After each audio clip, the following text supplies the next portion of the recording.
Students from across the country gathered at Hyde Park Corner on November 19th to march in protest with the National Union of Students and University and College Union. The NUS has stated that the government is waging war on students and our education, and that the proposed changes will leave students facing higher debt than ever before. We are here to fight the government's reforms and plans to further marketise our education, to cut our colleges, to make education even more inaccessible. We're here to say that education is a right and not a privilege, and that we will come out, we will take to the streets, we will take action whenever our education is under attack. But further than that, we're here to provide the alternative of what our sector should look like, and it should be aligned with the fact that education is a social good and not a for-profit business.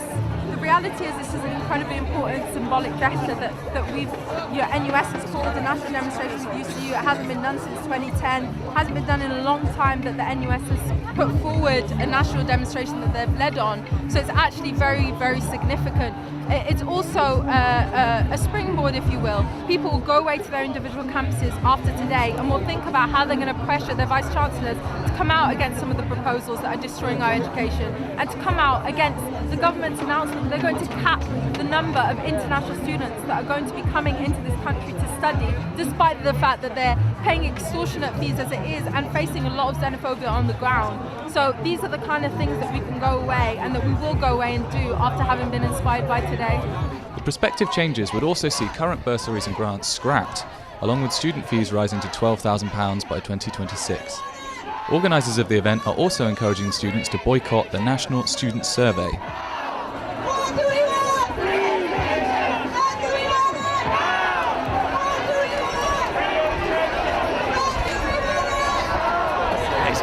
It's going to completely decrease the sort of value for money they're getting. They're already being asked to pay up to 12 grand a year. It hardly shows like their value for money if it's all their funding departments are getting cut. It's already started with A-levels in colleges. Like whole courses that people have loved and done for years have been gone. Like art, history, everything. Like even basic things about how to learn to be in a society. All those courses are being cut. Whether it's in humanities or sciences, there's no way we're going to have a civil society without those courses. So yeah, I just think yeah. Organisers of the event are also encouraging students to boycott the National Student Survey.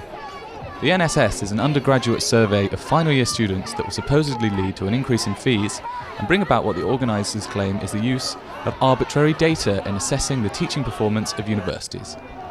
The forthcoming Teaching Excellence Framework will see universities allocated a rating of gold, silver and bronze based on how they score, factoring in dropout rate, what jobs students get, and how much they earn upon graduating. Yeah, I'm here because I'm a teacher in a college, a further education college, and I think it should be absolute right that everyone should be allowed to study if they got the ability. And it's absolutely outrageous. I enjoy free education myself. I couldn't have become a teacher without having that free education, and it breaks my heart and makes me very angry that, the students I teach are facing thousands pounds worth of debt. Some are put off from going to university, and they're no different from me. It's just that I'm a few years older or whatever, and it's just wrong. We're the 6th richest country in the world.